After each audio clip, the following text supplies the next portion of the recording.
My self Parul Sharma, assistant teacher in computer school Netla Bulandshahr. तो जो life skills ma'am ने बताई थी उसमें से जो 2 लाइफ स्किल मैंने चूज़ की हैं, फर्स्ट है डिसीजन मेकिंग एंड सेकंड है सेल्फ एस्टीम। ये दोनों जो लाइफ स्किल हैं वो मैंने इसलिए ली हैं क्योंकि ये दोनों एक दूसरे पर कहीं ना कहीं डिपेंड भी करते हैं। तो सबसे पहले मैं सेल्फ एस्टीम के बारे में बताऊँगी कि सेल्फ एस्टीम क्या है। जैसा मैम ने भी बताया था, अपने बारे में जानना।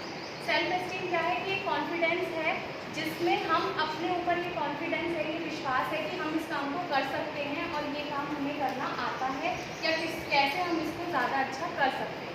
तो बच्चों में इसको डेवलप करने के लिए हमें क्या करना होता है, छोटे छोटे प्रेज देने होते हैं, उनको मोटिवेशन देने होते हैं।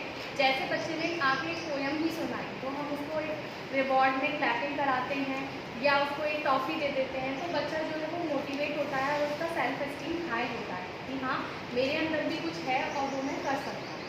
सेकेंड है डिसीजन मेकिंग। डिसीजन मेकिंग क्या होती है? डिसीजन मेकिंग एक पावर होती है हर एक इंडिविजुअल में।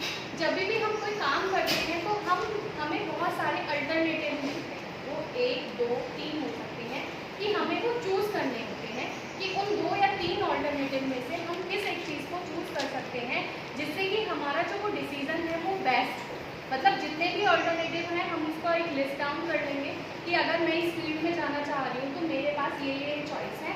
फिर मैं उसके और एस्पेक्ट देखूँगी और उसके बाद मैं ये डिसाइड कर पाऊँ कि मुझे ये वाला चूज़ करना है जिससे कि मैं और अच्छा कर सकती हूँ या कर सकती हूँ।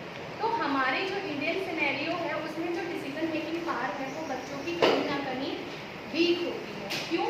क्योंकि हमारे यहाँ पर सारे जो डिसीजंस होते हैं हमारे पेरेंट्स के थ्रू ही लिए जाते हैं कि हमें क्या करना है, कैसे पढ़ना है। इवन 12th के बाद भी बच्चा अपने पेरेंट्स पे डिपेंड करता है कि उसको किस प्रोफेशन में जाना है। तो इस एबिलिटी को बढ़ाने के लिए हमें क्या करना है कि बच्चों को छोटे छोटे टास्क देने हैं जिससे कि वो अपनी उस पावर को एनहांस कर सकें।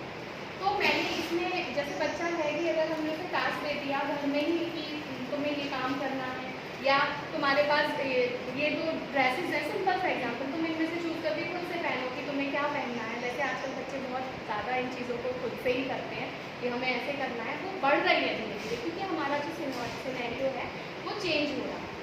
अब इसमें मैंने ये बताया था कि वो दोनों एक दूसरे पर डिपेंड करते हैं। तो उसमें ये है कि जितना हमारा हाई सेल्फ एस्टीम होगा उतना ही हमारा डिसीजन मेकिंग एबिलिटी जो है वो ज़्यादा अच्छी होगी क्योंकि हम कॉन्फिडेंट होंगे, हमें लगेगा हमारा सेल्फ एस्टीम अच्छा है तो डिसीजन लेने की जो पावर है वो ज़्यादा अच्छी होगी और हम कॉन्फिडेंटली अपने डिसीजन पे तो ले सकते हैं और बाद में हमें उस पर पछतावा भी नहीं होगा कि हमने ये पॉजिटिव था या नेगेटिव।